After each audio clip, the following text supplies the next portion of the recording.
drop the bow and open it up if we could walk out the bay on the shore. But believe it or not, this was South Pacific, but we had on foul weather gear, heavy fur-lined coats and wool hats. We were allowed to go to the shore. I don't know whether they were going to treat or not, but believe it or not, our ship was allowed to carry 3.2 beer. And of course, liquor was not allowed to be consumed on board ship, so we were allowed to go ashore, and we each had an allotment of 2 cans of 3.2 beer. It was very cold, and the beer was cold, but it was quite an experience going on a South Pacific island. Back the next day, having dropped the anchor aft, crank up the motor and pull the ship back out to sea. And we headed for Tokyo Harbor.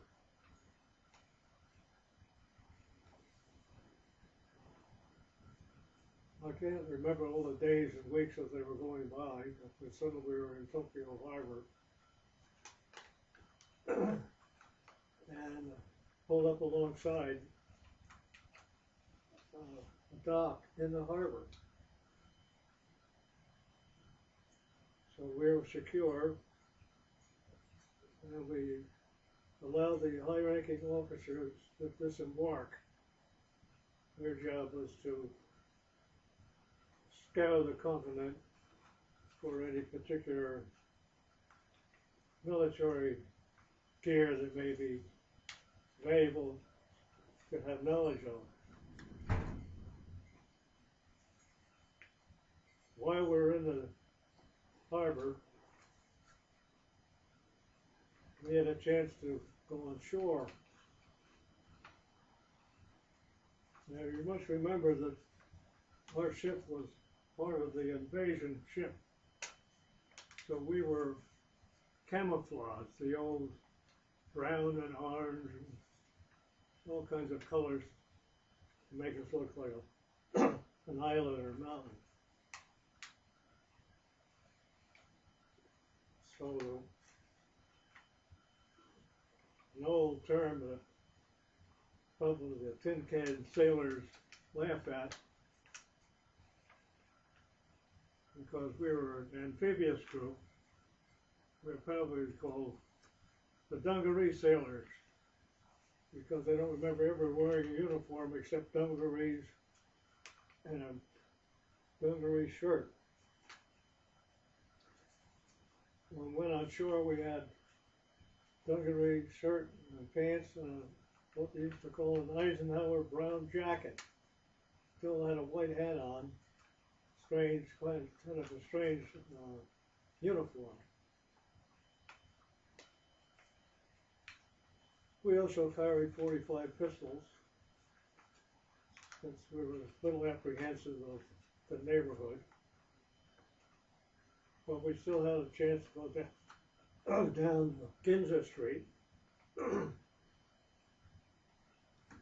And they had little shops open, believe it or not. Some of the Japanese people wanted to welcome us in a way and also sell us whatever they might be able to sell.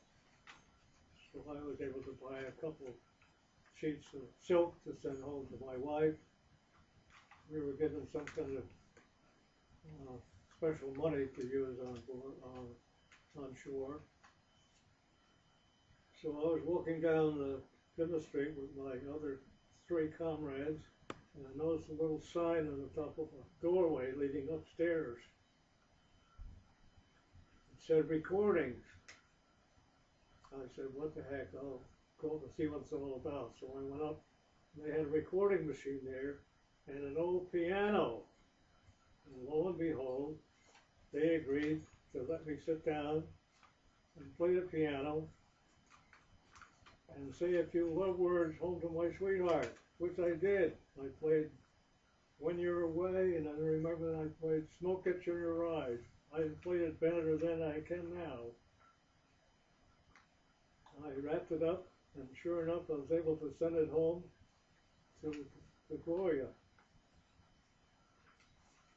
While we were out on shore, we were able to commandeer a Jeep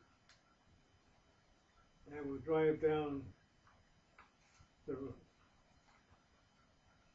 Fort Landings, and we noticed a merchant ship tied up. And since the war was over, we wondered what's going to happen in the way of getting home. Our choice of a ship that sailed 15 knots maximum speed, or maybe something else. So we hollered up to the guy leaning over the railing of the merchant ship, "Where are you going?" He said, "San Francisco." We said, "When?" He said, "In about a week." He said, "We got any room?" He said, "Well, I don't know. You have to talk to first mate." So first mate came over and said, "Well, I don't know. We have 26 Air Force pilots that are due to take the orders. I'll tell you what, if you go down to Yokohama and talk to Captain and somebody or other of the Air Force, and if he says okay, you come down and let me know." So we went down to Yokohama, and the captain said, "Once my men are on board, what you do, I don't care." So we went back and talked to the first mate again, and he said, "Okay, we got some room." There's a wooden shack on top that used to use for the Merchant Marine Academy cadets. That's available. It's got about 2 doors, 3 windows, and 6 bunks. He said, "Great." So we went back to our captain, and our captain said, "It's okay with me." He gave us each individual orders, which means we got an envelope with all our history of military service in it. Once in a while we figured, well, we could just disappear and we'd never know where we were.